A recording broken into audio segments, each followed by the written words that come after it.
Understanding GSTR 8 for GST filing. GSTR 8 is a monthly return filed by e-commerce operators who are required to collect tax at source, TCS, under the Goods and Services Tax, GST, regime in India. Key features of GSTR 8. 1. For e-commerce operators. GSTR 8 is specifically for e-commerce operators who are required to collect TCS under GST. These include online platforms that facilitate the supply of goods or services between sellers and buyers. 2. Monthly filing. E-commerce operators are required to file GSTR 8 on a monthly basis. The due date for filing GSTR 8 is typically the 10th of the following month.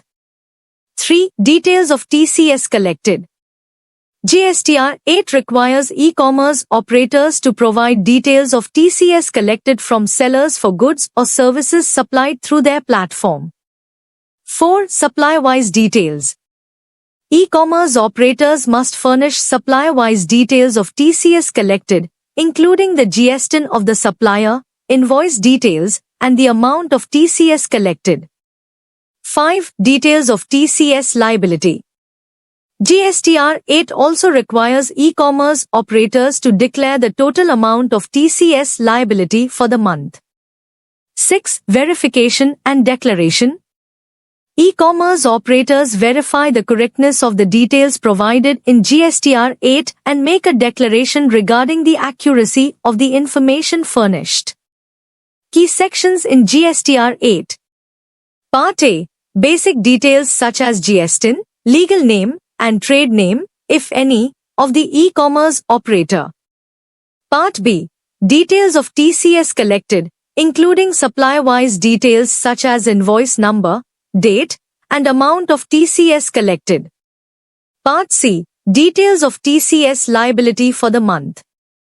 Part D. Verification and declaration by the e-commerce operator regarding the correctness of the information provided. Benefits of GSTR 8. Ensures TCS compliance, helps e-commerce operators comply with their TCS obligations under GST by accurately reporting TCS collected from sellers.